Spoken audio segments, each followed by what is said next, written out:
Hey, my name is David Winters. I'm here with Atlas Throttle Lock, and I want to show you which kit, either the top kit or the bottom kit, is going to work on your motorcycle. We do have a fitment chart on our website that lists out all the makes and models, which our top kits and bottom kits work with. We also have a search tool on our website for you to click year, make, and model to find specifically which unit works best for your motorcycle. Now, to determine fitment on the oddball bike that we haven't been able to get our hands on is pretty simple. What we're looking for is a gap between your rubber grip and your throttle housing of right around 1/10 of an inch. That equates to roughly 3 bank cards. So if you could stack 3 bank cards and slip them in between the rubber grip and your throttle housing, then there's plenty of space to mount the Atlas Throttle Lock. If it seems like your throttle does not have enough space between the grip and the housing, go ahead and grab the rubber grip and pull it back. There's typically no glue underneath that section of your grip. If you have metal grips, you might be able to use a flathead to pry the grip away from the throttle housing, because that too is also glued to a rubber base and it can move slightly. If you have metal grips that are attached to the throttle tube with an Allen key, go ahead and loosen that Allen key, relocate the grip to gain your 1/10 of an inch, and then tighten that Allen key back up to lock those grips into place. As you can see, we have 2 models. We have the top kit and the bottom kit. They come in both black or polished finish.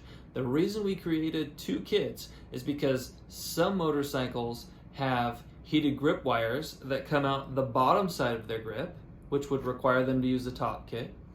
Other motorcycles have heated grip wires from the factory that come out the top of the throttle tube, which is why we offer the bottom kit. Now, there's other nuances about motorcycles that would require you to purchase a top kit versus a bottom kit. One of them is if you have blinker buttons on the right and left side. So with your throttle hand, if you have to reach over to click a blinker button, like with some of the older BMWs or Harley Davidson, you would want to go with a top kit, because the bottom kit is just slightly in the way to get to those blinker buttons. It's also necessary to check your tank clearance at full right turn between the grip and the tank.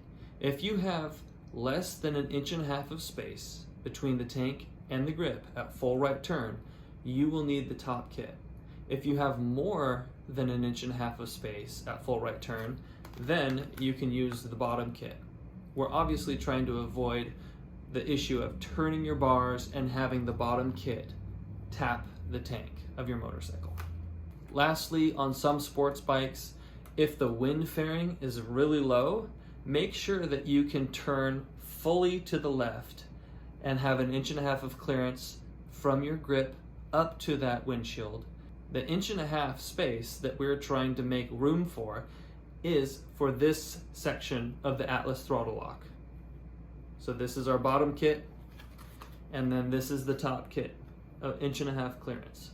If you have any further questions, please use our contact form on our website or shoot us an email at info@atlasthrottlelock.com. We're real people on the other sides of these computers, and we'll get back to you as soon as we can. I hope you found this helpful to choose which kit works best for your motorcycle. Once you place your order, we'll ship these out as soon as we can, and you'll be on the road slaying the slab in no time.